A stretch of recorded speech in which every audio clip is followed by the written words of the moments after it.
أهلا بيكم في كورس المنتور تريدر. خلينا نكمل مع بعض سلسلة التحليلات اليومية.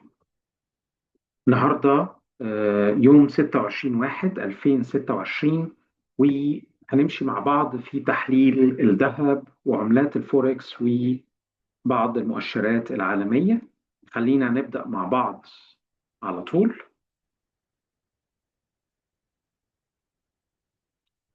هنبدأ بالذهب. طيب، زي ما حضراتكم شفتوا كده إن الذهب كان فيه تغيير جامد جدا في المستوى بتاعه.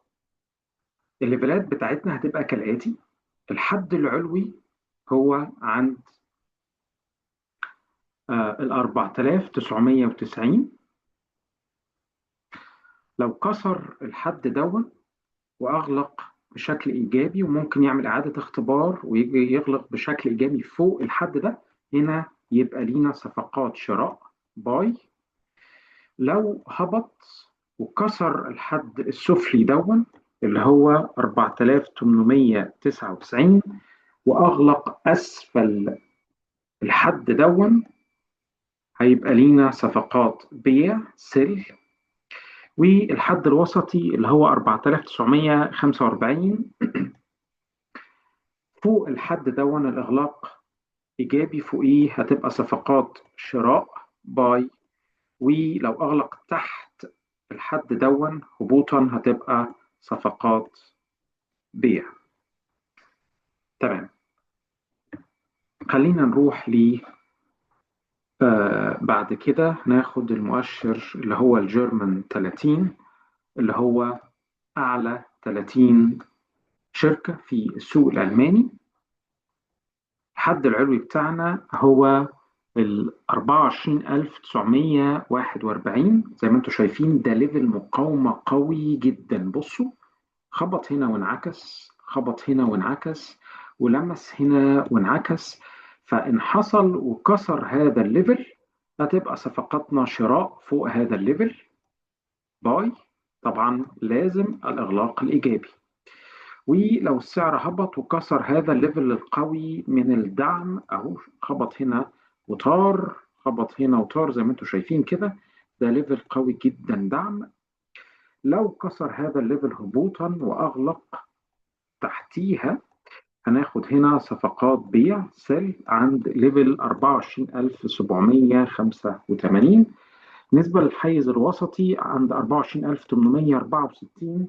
فوق هذا الحيز قلنا صفقات شراء باي، وتحت هذا الليفل صفقات بيع سيل.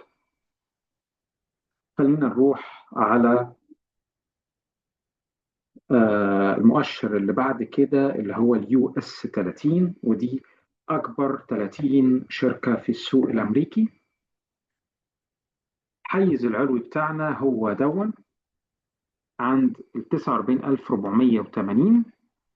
لو السعر طلع وكسر هذا الحد، هتبقى لينا هنا كده صفقات شراء هنا باي. ولو السعر هبط وكسر هذا الليفل اللي تحت الحيز السعري دون اللي هو 48982، هنا هتكون صفقات بيع سل. والحيز الوسطي هو ال 49234. طبعا الإغلاق أعلاه هتبقى شراء، والإغلاق أسفله هيبقى بيع سل.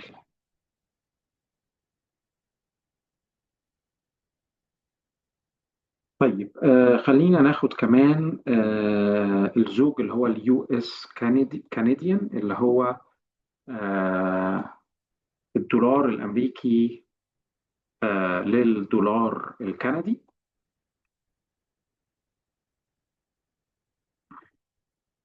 طيب، حيز الأعلى بتاعتنا اللي هو 1.38 لو كسروا صعودا، لو كسروا صعودا هنا صفقات شراء.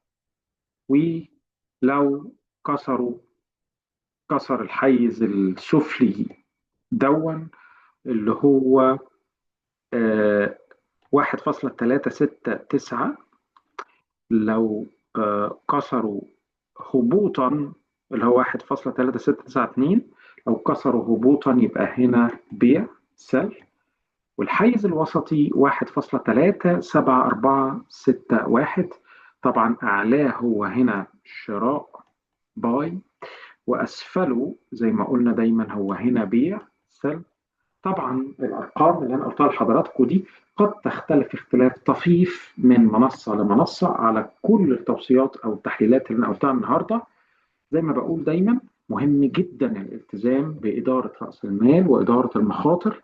عايز تعرف اكتر ازاي تعمل ده، عايز تعرف اكتر ازاي بتتداول، تواصل معايا بشكل مباشر عشان تبدا معايا كورس المنتور تريدر وتتعلم ستيب باي ستيب، خطوه بخطوه، ازاي تكون بتتداول. آه، أي أسئلة يا ريت تبعتولي. شكرا جدا لحضراتكم.